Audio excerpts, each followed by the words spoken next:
and welcome back to my channel. I'm Nia Dragon and I make cute art on the internet. Today I wanted to share some of my February favorites. I was really inspired by Janice Journal's video on this, and it got me thinking about the little joys I try to find in my everyday life. These are the things that lift my mood on really tough days, just small comforts or things that have like plussed my life that I'm really enjoying lately. Also, sidebar, exciting news, I'm finally working again, which means I might not have time for full-length vlogs, but we'll see. Life has been pretty busy, so I thought this would be a fun way to really quickly catch up and share some things that I've been really loving and that just make my life a little bit more cozy and artsy-fartsy, just how I like it. Also, I want to disclaim before I jump into this list, this isn't about mindless consumerism, especially right now in this current moment. I know consumerism and buy nothing has really been heavy on many folks' minds, which I totally agree with and I understand, but I do believe in a little bit of occasional indulgence, whether it's something you treat yourself to or something that you DIY, which I've been loving DIYing lately. In fact, this list is a mix of loved and pre-loved and handmade little trinkets.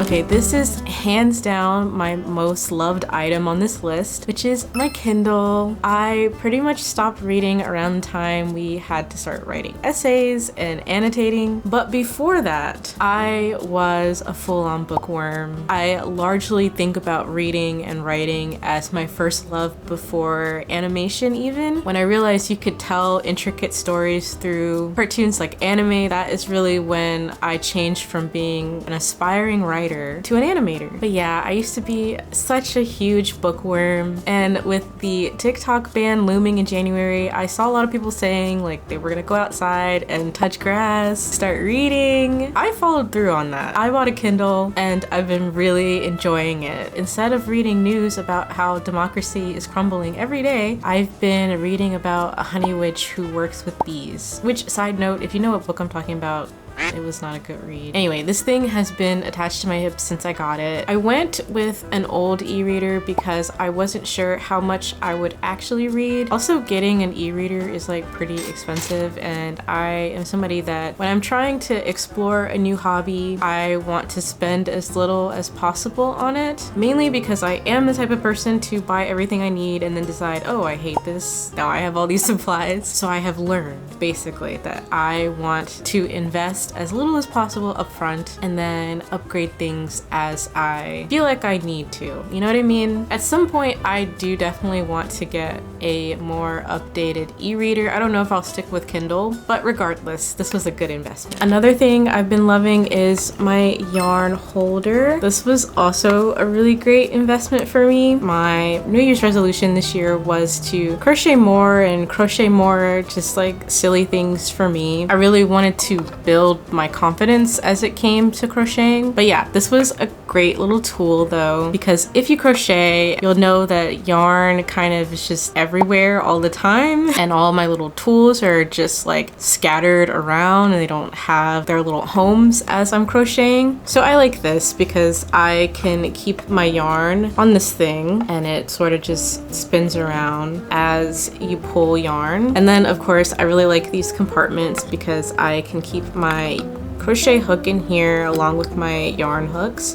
And then I like to use these rings for tension, and so those are nice to just like place here along with my stitch markers. And then here, I don't know if you'll be able to see it that well on camera, but there's like a little divot here, and so if I am watching a video tutorial about how to crochet XYZ, I can just put my phone here, and yeah, that's really convenient. So instead of having like tons of yarn and materials just strewn across my living room table, which that was becoming a huge problem, this keeps it all nice and organized. Which, speaking of crochet, listen, I love a cutesy bag. I love a whimsical bag especially, and I am still obsessed with this bag I made back in January. My apple bag, it's so adorable, and I think it adds like this perfect quick touch of whimsy to my outfits. This was such a labor of love. It took like a minute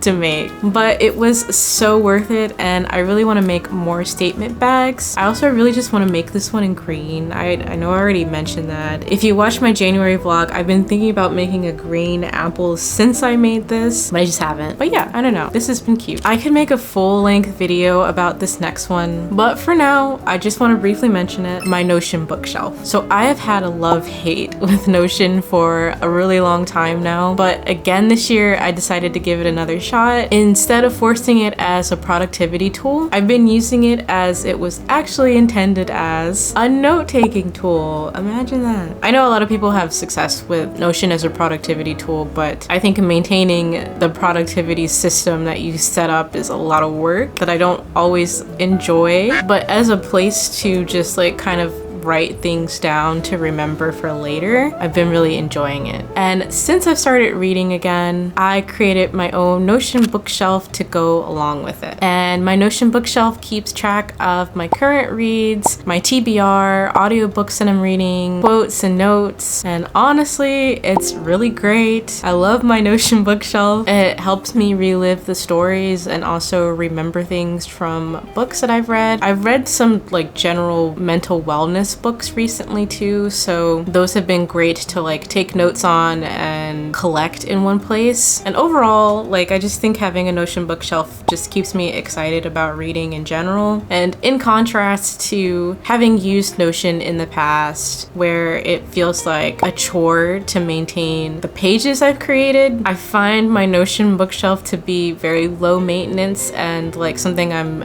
even excited to maintain. So if you'd like a full tour, let me know down below. I'd be happy to share. But yeah, my Notion bookshelf is so fun. Along with my Notion setup, I have started a commonplace book. I picked up this journal from Michael's at the start of the year, and while my usage has ebbed and flowed since then, it has been a great place to store random ideas. I'm trying to get into the practice of reaching for this instead of my phone when I'm bored, just so I can kind of dump ideas or think through things. I kind of think of it as my like mad scientist book. Whenever I have an idea, it'll just go down in here, and then I might later sort those ideas into Notion so I can find them a little bit more easily, because it is just a random, you know, collection of notes. And oh, here, I started this as a bullet journal and I did not get far with that,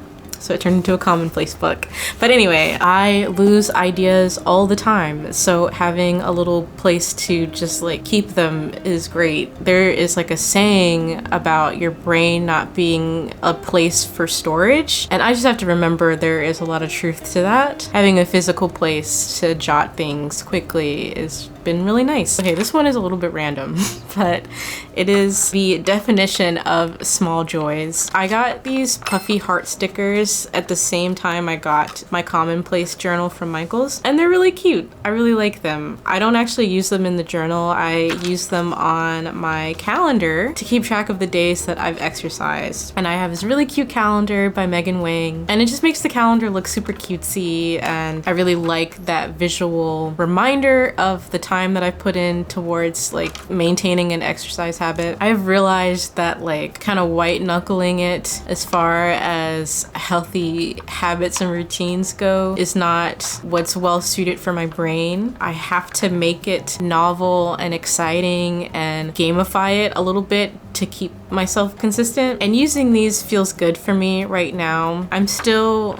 looking for even more ways to like gamify my exercise and wellness routines, but I think what matters the most is that I'm making an effort to like make those things a part of my life again rather than not. So yeah, puffy heart stickers. They're really cute. This is my very last one. This next one isn't something I own, but rather a place I love to visit. There's a creative thrift store near me called Scraplana, and it's a really amazing spot to shop, especially if you're a crafty girl like me. Scraplana is a nonprofit art supply thrift store that helps artists and crafters destash and restash supplies affordably. Remember when I was saying I don't like to spend a lot on starting new hobbies, your local creative thrift store is the place to go if you're trying to, you know, try things out without investing too much. Needless to say, I really admire their mission. Like I said, they make taking on a new hobby really affordable and accessible, specifically by keeping prices low and also by offering workshops on a sliding scale, which I haven't attended one of those yet, but I would love to sometime in the future. I've definitely destashed and restashed here. I even got like a whole thing of Sculpey for $1 one time. It was like a huge block of Sculpey still wrapped in the packaging for $1, and I was like, oh my gosh, this is great. Scraplanta is a really special place, and I feel so lucky to have a creative thrift store nearby. I hope by mentioning this encourages you to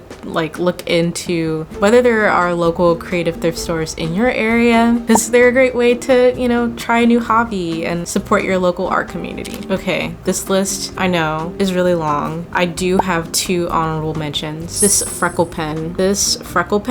I just want to shout out because like I am starting to get texture on my face. I'm getting old, guys. I like this freckle pen because it allows me to lean into the fact that I now have skin tags and I can just kind of own this new textured skin I have. But I'm really loving it. I like this new makeup look a lot. Oh yeah. And these Woomer acrylic markers. Now I'm gonna do a full review video on these, but I'm loving them. They're really nice. They're really vibrant and colorful, and I like the brush tip on them. And I do prefer them to my Uni Posca markers, just because I don't like having to pump my Posca markers, and with these, they are literally just paint markers. And yeah, this will make more sense in another video, which I will encourage you to watch if I haven't already uploaded it. Anyway, I hope you enjoyed this long yap session. Maybe you found something you'd like to try, and I'd also love to hear from you, like what have you been enjoying lately? Let me know down below. If you want more exclusive content from me, consider subscribing to my Patreon. I am bringing back podcast for the free tier actually, so if you want to hear me yap even more, consider checking out my Patreon. And yeah, thank you guys for watching this video, and I will see you guys in the next one. Bye guys.